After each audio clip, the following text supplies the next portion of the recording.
Olá, cá estamos nós de novo para gravar um novo vídeo no nosso canal de YouTube chamado Guia dos Perplexos. Como sempre, o que me move é a minha perplexidade diante do absurdo que o mundo vive a um palmo dos nossos narizes e parece que ninguém vê. Por isso, fiz o primeiro roteiro aprendendo a pensar, o segundo aprendendo a ler, o terceiro aprendendo a ver, e agora estou explicitando coisas que quem aprendeu a pensar, a ler e a ver, sem dúvida entenderá. Bem, no nosso vídeo anterior, nós tecemos alguns comentários de memória sobre as guerras, principalmente aqueles que fazem as guerras. Sim, foi algo de memória, foi alguma conversa informal. Mas no vídeo anterior, nós tínhamos dito que a Guerra Mundial é um jogo e que no seguinte, que a Primeira Guerra Mundial foi o primeiro tempo e que esse jogo tinha uma vitória. O gol do primeiro tempo foi a Inglaterra conquistar do judeu, do sultão Hamid II, do Império Turcomano, a Palestina. Então, 10 milhões de pessoas foram mortas para que isto fosse conseguido. Este é o motivo da Primeira Guerra Mundial e não outro. Então, simplesmente, Theodor Herzl, ou Benjamin Zev, e os seus amigos, como nós já falamos, estabeleceram que a Palestina era a terra prometida. Vamos falar depois especificamente sobre a Terra Prometida, porque, por coincidência, um rei dos Cázaros relata que em um sonho o deus dele, Ditri, ou Mitri, alguma coisa assim, aparece e diz a ele as mesmas palavras que El Shaddai, ou Yahvé, disse a Abraão, Isaque e a Jacó. Eis que eu vos dou a ti e a tua descendência a terra por herança. E esses dois pontos combinam perfeitamente, de modo que os cázaros se converteram ao judaísmo, porque já tinham essa promessa e coincidia com a promessa do Deus deles ao rei deles, Bolos ou qualquer coisa assim. Daremos os detalhes no capítulo apropriado. E então, ao contrário dos judeus sefarditas, que esperam que o Messias, ao estar entre nós, cumpra as promessas de Deus, dando gratuitamente aquilo que lhes foi prometido, os falsos judeus Ashkenaz, que são cázaros, na verdade cumprem a promessa do Deus deles, que apenas diz que possuirão a terra. E eles começaram uma guerra feroz que será detalhada quando nós falarmos sobre cázaros e Ashkenaz. Vamos agora ao segundo tempo. Guerra Mundial, segundo tempo, será o título desse vídeo. Começamos lembrando que as sociedades secretas desempenham um grande papel no governo do mundo. Como falamos, metade da história acontece naturalmente. E a outra metade é preenchida pelos planejamentos das sociedades secretas. Não sei se todos sabem, mas o mestre Eckhart, né, em 1889, introduz Adolf Hitler, né, na loja maçônica Thule, que na verdade não era simplesmente uma loja maçônica, era uma organização secreta muito parecida com a Aurora Dourada, a Golden Dawn, né, possuidora de muitos segredos, muitos mistérios e muito conhecimento. Então, foi a loja Thule que Hitler entrou em 1924, a primeira conquista de Hitler. Dentro de pouco tempo, ele se tornou o mestre da loja.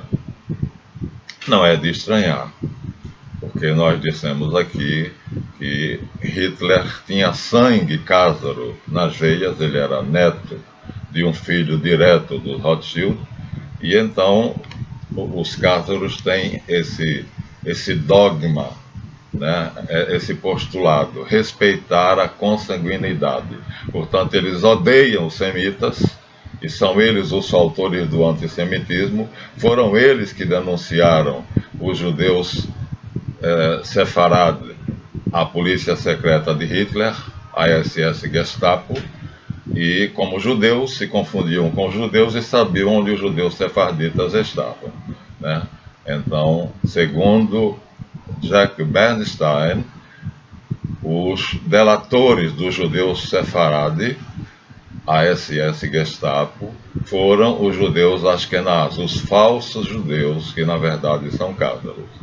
Lembro também que Theodor Herzl, ou Benjamin Zeev, era participante de uma sociedade secreta alemã chamada Burschenschaft, ou simplesmente Bucha, que foi quem proclamou a República no Brasil. Benjamin Constante Botelho de Magalhães, coronel do Exército Brasileiro, era apenas um marionete nas mãos do líder da Bucha do Brasil. Também falaremos sobre isso com detalhes quando falarmos sobre a proclamação da República. Então, Benjamin Constant Botelho de Magalhães foi quem ordenou ao Marechal Deodoro da Fonseca, que estava com febre, que levantasse da cama. Levante-se daí, vista a sua farda, vá ao campo de Santana, proclame a República, depois volte, deite-se e curta a sua febre. Veja, um tenente-coronel do Exército dizendo isso para um marechal. Então, o que imperava não era a hierarquia militar, era a hierarquia maçônica, principalmente dos seguidores da Burschenschaft, a quem pertencia Benjamin Zeev, que tinha ligações com o movimento secreto Jovem Bósnia, né, feito apenas por jovens assassinos, ao qual pertencia Gavrilo Princip, que assassinou nas ruas de Sarajevo o arquiduque Ferdinando da Áustria, Francisco Ferdinando da Áustria, e sua esposa Sofia. Mais uma sociedade secreta. Então você vê aqui 3 sociedades secretas, né? O movimento Jovem Bósnia, a qual pertencia Gavrilo Príncipe, que foi o assassino, a mão armada que matou o arquiduque Francisco Ferdinando, né? O Theodor Herzl, ou Benjamin Zeev, que pertencia à ordem super secreta Burschenschaft, que introduziu-se no Brasil, na Faculdade de Direito de São Paulo e depois na de Recife, para fomentar a proclamação da República. E, finalmente, Adolf Hitler próprio, que foi o iniciador do segundo tempo da guerra, né, que fazia parte de uma sociedade que tinha 99 lojas espalhadas pela Alemanha, chamada Thule. Então, alguns livros dizem que foi a Thule 1, mas, segundo outros, foi a Thule 99. E ele, tão depressa, chegou ao poder supremo da loja, venerável, que convenceu os membros de toda a sociedade de Thule, de todas as 99 lojas, a aderirem ao nazismo. Então, a primeira força do nazismo na Alemanha foram as 99 lojas chamadas Sociedade de Thule, na qual Hitler foi introduzido em 1924 por Mestre Eckhart. Bom, dito isto, para que vocês não façam pouco caso da ação das sociedades secretas, aqui no Brasil, um maçom de muito respeito, né, que foi aquele que me introduziu na maçonaria, médico paulista, escreveu um livro, Ação das Sociedades Secretas na Política Mundial. O livro se chama Ação das Sociedades Secretas na Política Mundial. Mostrarei o livro a vocês. Foi o último livro escrito por esse meu irmão de feliz memória. Então, comecemos pelo Tratado de Versalhes. Em Paris, em junho de 1919, terminada a primeira fase, o primeiro tempo da guerra, então os líderes dos países vencedores proclamaram a paz e fizeram em Paris um tratado que considerava a Alemanha a maior responsável pela guerra e por isto lhe impunha pesadas sanções. Uma delas era não ter um exército regular de mais de 100 mil homens. Havia outras, sanções econômicas e coisas dessa natureza. Assim, o Tratado de Versalhes punha em paz as nações que tinham se organizado no grande conflito de 1914 a 1918, elas passavam a se tratar pacificamente e a Alemanha foi considerado o bode expiatório que tinha que pagar as despesas da guerra às outras nações e não podia ter mais um exército regular. Isso tudo muito bem planejado, porque eles já sabiam que Hitler morava na Alemanha, tinha nascido na Áustria e que era neto do barão de Rothschild. Então, a Alemanha era onde Hitler iria apitar o início do segundo tempo. Portanto, a Alemanha foi a escolhida para ser penalizada e despertar nela todo o ódio possível dos judeus Ashkenaz falsos contra os judeus Sefarade, que resultou no Holocausto, a morte de 6 milhões de judeus, 2/3 da população de judeus Sefarade do mundo. Assim, os falsos judeus Ashkenaz eliminavam o grande inimigo, porque os judeus Sefarade sabem dos planos dos judeus Ashkenaz. E foi o judeu Sefarade, Rabino David Israel Davidson Weiss, que proclamou esse segredo. Os judeus de sangue são chamados Sefarade, e os judeus que são circuncisos, mas fazem profissão de fé judaica, mas não a praticam, eles mesmos têm a revelação deles ao rei Mulam, que recebeu a profecia do Deus deles de governar a terra, que coincide com a promessa feita por El Shaddai a Abraão, e isso uniu os dois povos num único ideal, né? Então, foi por aí, logicamente e misticamente, que o rei dos Cázaros, sabendo dessa passagem nas Escrituras, porque ele foi instruído muito minuciosamente na Torá pelos rabinos, e ele conhecia bem essa passagem, e achava que era o mesmo Deus que tinha falado com Abraão que tinha falado com ele. Portanto, ele e os seus descendentes possuíam, por promessa divina, possuiriam a terra, o mundo. Então, continuando aqui, a Alemanha foi o país escolhido porque era o país de Hitler, que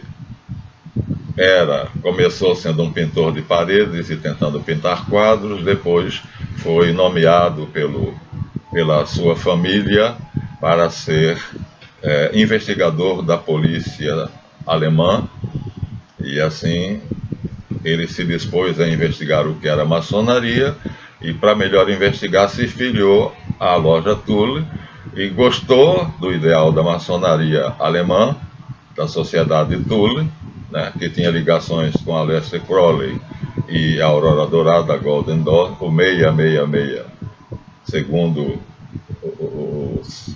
os livros que falam dele. E assim Hitler se tornou venerável da Thule 99 e, na verdade, depois convenceu toda a sociedade de Thule a assumir como ideologia o nazismo. Então, o Partido Social Democrático, que era o partido alemão, o maior partido alemão, proclamou um sistema liberal pós-guerra com o nome de República de Weimar, que durou de 1919 a 1933, quando Hitler toma o poder e muda o nome. Muda de poder, muda de nome, muda de tática e começa a executar o seu plano. Então veja, em 1924, entre 1919 e 1933. O maior partido da Alemanha era o Partido Social Democrático, ou Social Democrata, que foi substituído pelo Partido Nacional Socialista, chamado simpaticamente de Nazi, cujos primeiros membros foi a Frente da Sociedade de Thule, que estava ligada à Sociedade Golden Dawn.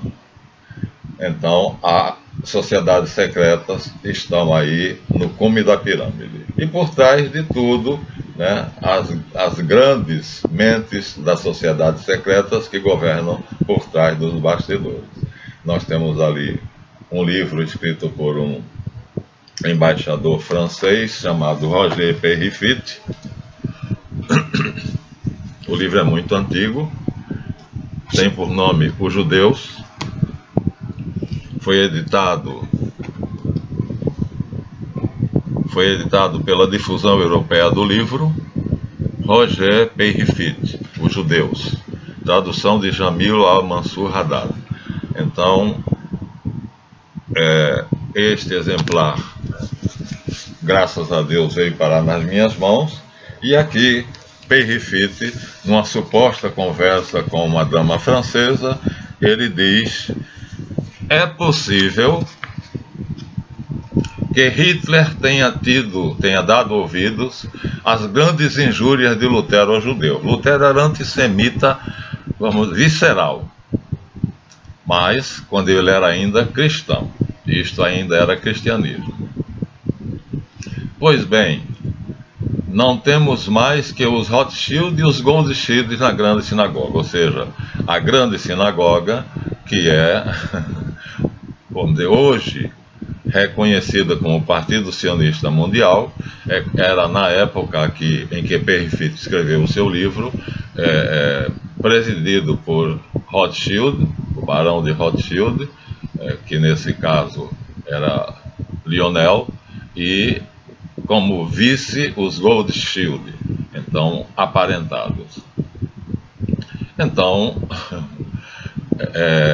muitos católicos eram simpáticos ao nazismo, porque o símbolo deles parecia cristão, era uma cruz, se bem que Pio IX diz que aquela cruz era do diabo. E aqui, continuando, ele diz: outrora houve um escritor judeu dinamarquês chamado George Brandes, que negara a existência de Jesus Cristo e mesmo a existência de Moisés. De repente, rebenta a questão Dreyfus, na França. Dreyfus é um judeu acusado de traição, que faz dele um ardente sionista e o leva direto a Moisés.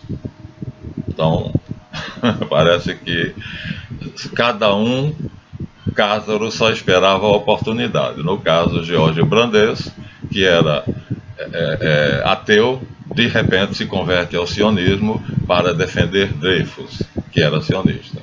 Houve também Freud, que maltratou o judaísmo e todas as religiões. Ele confessa em cartas que esse mesmo judaísmo deve ser dessacralizado, ou seja, não é uma religião, é uma associação. É verdade que foi a base da sua vida conjugal, mas ele não professava mais o judaísmo, já que ele se tornou Ashkenaz. Ademais, ele foi, Freud, por toda a vida, membro da Associação Judaico-Maçônica dos Bnei Brit, uma associação que só aceita judeus e que socorre e ajuda os judeus em situação de crise. Mas Freud foi também o primeiro membro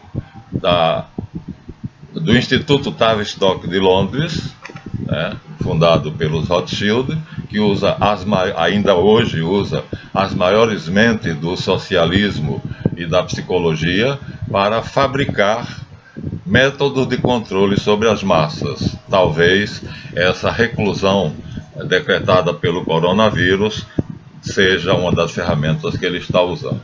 Fica a cargo de vocês achar se sim ou se não. De qualquer maneira, os barões de Fontenay e outros trouxeram Hitler e a bomba atômica. Seus predecessores eram menos temíveis, porque os haviam trazido apenas piolhos. Então, curioso é que em 1939, 2 conselheiros municipais de Paris, que não tinham nada de fascistas, se insurgiram contra a provocação ao vício multiplicada entre os franceses pelos jovens judeus vindo do além-Reno. Quer dizer, eles financiavam revistas pornográficas. 2 jovens judeus, não diz 2, jovens judeus vindos do além-Reno. E não é preciso que eu lhes informe que atrás do assassínio do secretário da embaixada alemã von Rath pelo adolescente judeu Greenspan havia uma questão de religiões. Então Greenspan é nome de um descendente desse Greenspan, que foi membro há pouco tempo, foi presidente do Federal Reserve, Alan Greenspan. Quer dizer, é uma dinastia que se sucede e como nós vamos ver. Então, aqui está as palavras de um embaixador e diz: a força do judeu que eu admiro é sua coragem para sempre começar tudo de novo, mesmo quando se matam. Quando o filósofo Weininger, 2 filhas de Karl Marx, cujo verdadeiro nome era Moshe Mordecai, a filha de Freud, Barnato, o rei do diamante, os financistas Lowenstein e Mannheimer, o escritor Stefan Zweig e sua mulher, o ministro Jacques Stern, o general Mordac, a filha do grão-rabino Vairo, que se atirou do alto da Torre Eiffel, e em datas mais antigas houve o suicídio do barão de Reinach no momento em que se negociava o canal do Panamá com um barão de Rothschild. Então, aí nós temos dados tão interessantes, não é? Sobre os donos do mundo que nos é oferecido pelo embaixador da França, Roger Peyrefitte. Então, tudo isso está incluso aqui no segundo tempo do jogo Guerra Mundial. E nós estamos exatamente com o Partido Social Democrático proclamando um sistema liberal com o nome de República de Weimar, de 1919 a 1933, quando Hitler toma o poder. Em 1924, Hitler entra na Sociedade de Thule e lá ele difunde o nazismo, o nacionalsocialismo, em todas as 99 lojas, né, da Ordem de Thule. Em 1920 surgiu o nacionalsocialismo, né, o nazismo, ao qual Hitler pertencia. Sua prodigiosa ascensão de Hitler, né, em 1931 e dentro do nazismo, e em o partido foi fundado em 1920, Nacional Socialismo Nazi. Hitler entra e em 1921 ele já está no topo. E também em 1924 ele já está no topo na Ordem de Thule, na Sociedade de Thule. Finalmente ele chega a primeiro-ministro em 1933, aboliu a República de Weimar e, após uma conversa entre o presidente do Banco da Alemanha e o seu homólogo, presidente do Banco da Inglaterra, Norman Montagu, olha só, Montagu é o nome daquele duque a quem Anderson, pastor protestante, dedicou as Constituições de Anderson em 1723, depois de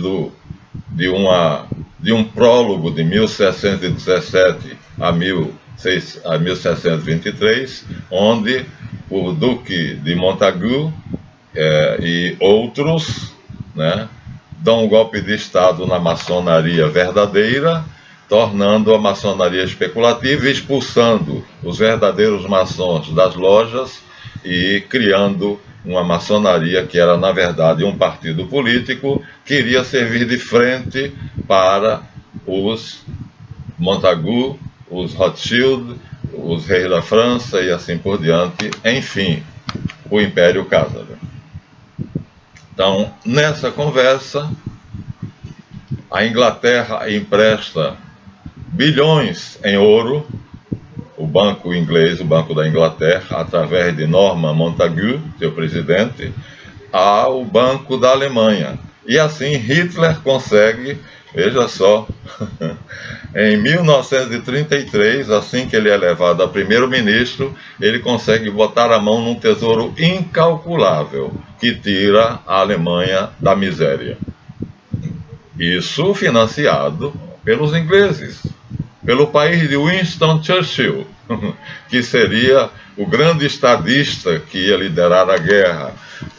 Como é que se diz? Coordenar as ações da guerra. Não é verdade. O verdadeiro coordenador das ações da guerra está aqui, já mostrei a vocês no livro Churchill, está aqui numa seção de fotografias, em uma fotografia em que ele se encontra, é esse homem alto aqui com o chapéu atrás das costas, ele se encontra com Churchill, com seu famoso charuto, e aqui nós temos o verdadeiro coordenador das operações de guerra, planejador de todas as suas ações, que é um judeu cázaro chamado Bernard Baruch. Esse homem teve a petulância de convocar o Congresso americano para decretar o início e o fim da Guerra Mundial. Então, tinha muito poder. Ele mandava, né, em Roosevelt e mandou nos presidentes americanos todos da guerra e do pós-guerra.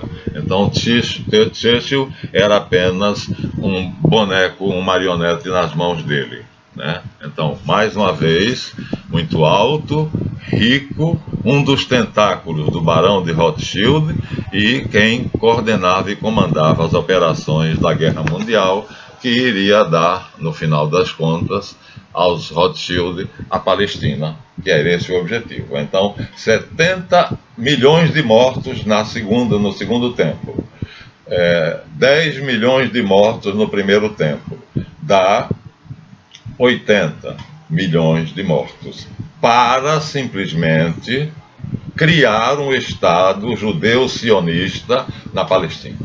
Vocês imaginem do que esses cázaros são capazes. A brutalidade deles, né? Criaram uma guerra, né? Essa pandemia, portanto, não seria nada comparado com, como é que de um morcego, né, é extraído um vírus, esse vírus que não contaminava os humanos, porque morcegos sempre houve, foi tratado bioquimicamente de tal maneira que passou a contaminar o ser humano, depois plantado na China, obviamente. Antes, a Fundação Rockefeller mandou fazer um antídoto e os cázaros e os seus simpatizantes do Partido Sionista Mundial foram vacinados e eles não sofrerão nada com essa pandemia. É mais uma guerra, talvez a terceira guerra mundial, feita de uma maneira estratégica, porque é uma guerra bacteriológica dos cázaros contra o mundo todo. Agora não tem liga de nações do lado de lá e liga de nações do lado de cá, Áustria e Hungria no meio e a Sérvia no outro, não tem. Agora simplesmente todo mundo é candidato ao vírus, que foi tirado do morcego e trabalhado em laboratório para infectar os humanos. Bom, mas quantos milhões de seres humanos morrerão dessa pandemia, comparados com os 90 milhões, porque embora as cifras oficiais falem de 70 milhões no segundo tempo e de 10 milhões no primeiro tempo, 80 milhões, né, a Cruz Vermelha dá a cifra de 90 milhões.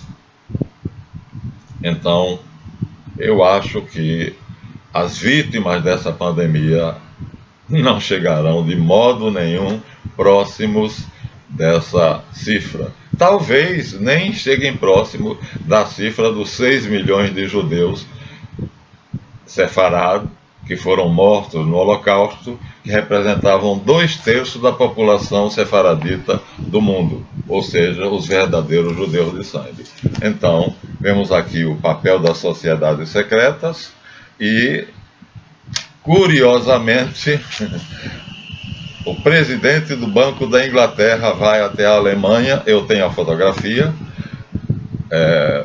Norman de Montagu, herdeiro do Duque de Montagu, que deu o golpe de Estado maçônico de 1717, que isso é mentira, na verdade foi 1723, e esse descendente daquele, então, empresta a Hitler, exatamente em 1933, quando Hitler é elevado ao papel de primeiro-ministro alemão, bilhões e bilhões de libras, e ele, assim, com muita facilidade, aparece como o salvador da Alemanha.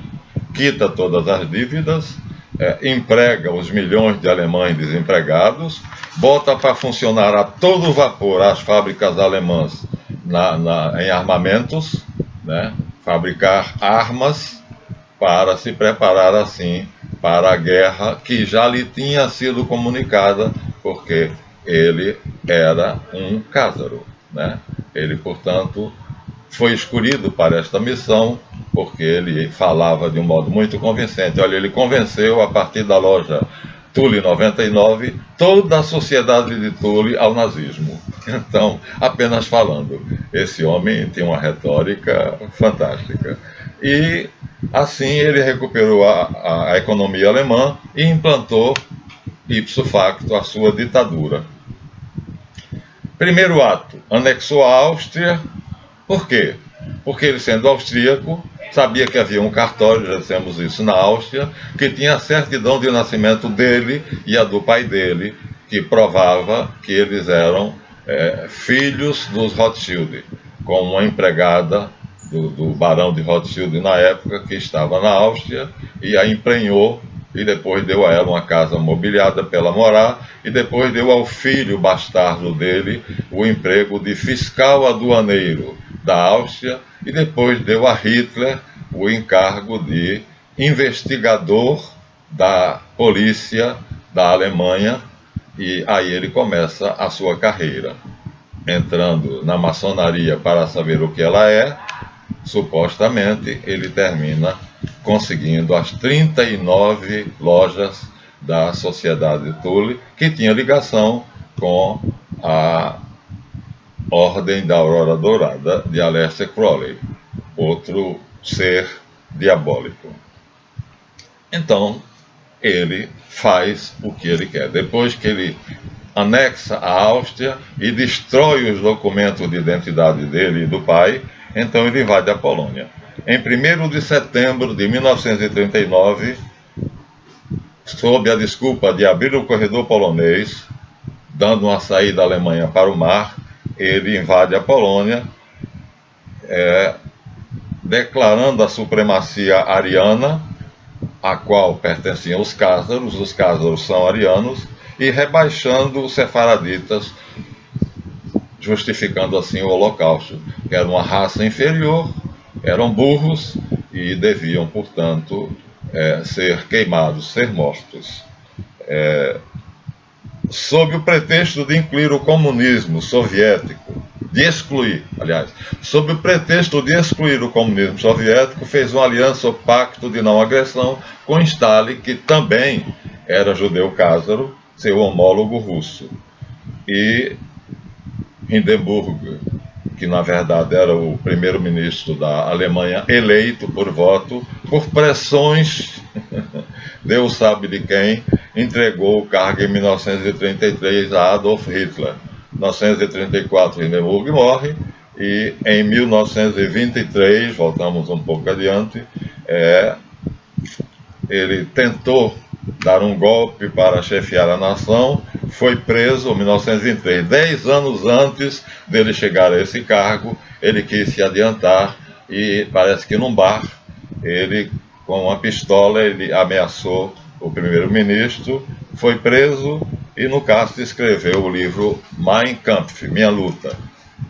Esse livro foi lido pelos alemães e, na verdade, ele ia ao encontro das aspirações mais legítimas dos alemães, que era saírem daquela humilhação que lhes era imposta pelo Tratado de Versalhes. Então, em 1930, o partido era a grande força da Alemanha e Hitler, seu herói. A cruz gamada, a swástica, era um dos símbolos do orgulho cázaro. Então não é à toa que Hitler tomou como brasão. Eu tenho tirado de um site da internet chamado TOT, um medalhão cázaro com a cruz gamada e a estrela de 6 pontas. Então, usou os símbolos cázaros, usou o livro Os Protocolos dos Sábios de Sião como prova de uma conspiração judaica mundial. Nascia assim o antissemitismo. Portanto, como diz Jacques Bernstein, só os sefaraditas eram denunciados à SS Gestapo e só eles foram, só eles não, eles, os negros, os ciganos, os padres, quer dizer, muita gente, mas talvez 6 milhões seja o total desse sacrifício doloroso, dessa ferida dolorosa para a humanidade. A palavra Führer era rótulo usado por um movimento anticatólico semissecreto alemão, cujo chefe principal foi Georg Ritter von Schonerer. Então, esse Schonerer também cedeu esse título e o seu partido aliou-se a Hitler, acrescentando a palavra Heil e a saudação com a mão estendida, Heil Hitler. Mais um partido secreto chamado Movimento Anticatólico Germânico Alemão, cujo chefe na época era Georg Ritter, e seu lugar, seu título foram cedidos a Hitler e o partido passou a ser comandado por Hitler. Veja, uma conjunção de sociedades secretas enorme. Mais tarde nós vamos ver que as 7 cabeças do dragão verde na China foram também cooptadas por um outro sefaradita, por um outro Ashkenaz chamado Trebitsch Lincoln, que era secretário particular de Hitler,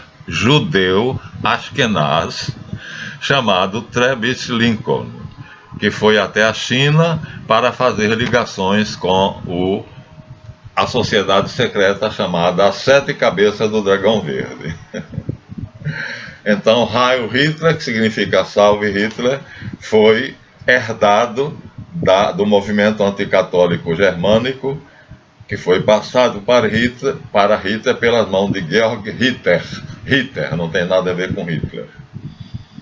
Então, de 1939 a 1945, fazendo aqui um fechamento, já estamos perto dos 40 minutos, 70 milhões de mortos, mais 10 no primeiro tempo, 80. A Cruz Vermelha dá oficialmente 90 milhões. Em 1935 começa a perseguição aos sefaraditas pelos judeus, falsos judeus Ashkenaz, cujos Freud, Travis Lincoln e Werner von Braun eram todos eles adjuntos de Hitler. Von Braun era um dos diretores dos projetos militares de Hitler. Travis Lincoln era seu confidente e agente secreto que foi até a China, depois voltou para a Alemanha. E Sigmund Freud era seu médico particular. Todos eles sabidamente judeus, mas, como eram Ashkenaz, então, em determinado momento, Goebbels mandou cunhar uma moeda e foi, de um lado, a cruz gamada, do outro lado, a estrela de 6 pontas, e foi fazer uma visita de cortesia ao à Palestina, ao Estado sionista de Israel. Eu acho que não era ainda o Estado de Israel, mas aos Ashkenaz que já moravam, já tinham se transferido para lá. Começa a perseguição cerrada aos sefaraditas, que foram reduzidos em 2/3 durante o Holocausto. Então, hoje, nós temos em Israel uma população sefaradita de 1.500.000 sefaraditas, espalhados pelo resto do mundo 1 milhão, o que dá 12% da população sefaradita do mundo, e os outros 86% são judeus Ashkenaz, falsos judeus, como bem os trata aqueles que conhecem os seus métodos. Campos de concentração foram fundados, pela lei de Nuremberg, que Hitler assinou. Mais famoso é o de Auschwitz, mais ao de Dachau, e no total estiveram nesse campo de concentração 9 milhões de pessoas, 6 milhões das quais não saíram com vida. Então, a sociedade Edelweiss era outra sociedade secreta fundada por Göring, ou que a ele pertencia. É bom que essa também foi anexada ao Império Louco, deslocado de Hitler, e as Olimpíadas nazistas em Berlim, em 1º de agosto de 1936, foi a glória de Hitler diante do mundo. Ele proclamou a sua grandeza diante de todas as nações. Acabamos assim com uma pausa. Vamos dar uma pausa, uns 15 minutos de pausa no segundo tempo, que é muito longo, e que termina com as Olimpíadas de Berlim de 1936, 1º de agosto, onde Hitler demonstra o seu poder bélico a todo o mundo para amedrontar os governadores. Já dissemos aqui que o embaixador da Holanda faz um relato do que viu e entrega ao governo da Holanda, e o governo holandês não faz nada. Já vimos aqui que o presidente do banco inglês, Montagu Norman, que é herdeiro do Duque de Montagu, que deu o golpe de Estado maçônico em 1923, com Anderson e Desaguliers, faz um encontro com o presidente do Banco da Alemanha e lhe empresta ao banco alemão bilhões de libras esterlinas para que Hitler se apresentasse como salvador da pátria. Exatamente no ano em que Hitler recebeu das mãos do general, como é que lá o nome dele? Hindenburg, acho que é Hindenburg, em 1933, o general, sob pressão, como Dilma no Brasil, ele cede o cargo de primeiro-ministro a Hitler, que Hitler teria querido tomar à força 10 anos antes e que isso lhe mereceu a prisão, mas a prisão foi o lugar onde ele escreveu o seu famoso livro Minha Luta, Mein Kampf, que espalhou-se pela Alemanha feito uma peste, e assim o partido nazista espalhava os ideais que os alemães mais almejavam através dos protocolos dos sábios de Sião, através da propaganda sionista disfarçada e através do nazismo, né, que usava as mesmas táticas do sionismo. Então, vamos dar uma paradinha por aqui. Se vocês gostaram, deem um like. Essa é apenas uma pausa para respirar. Então, o juiz apitou, dando uma pausa para respirar no segundo tempo do jogo. Até a próxima, deem seu like e inscrevam-se no canal.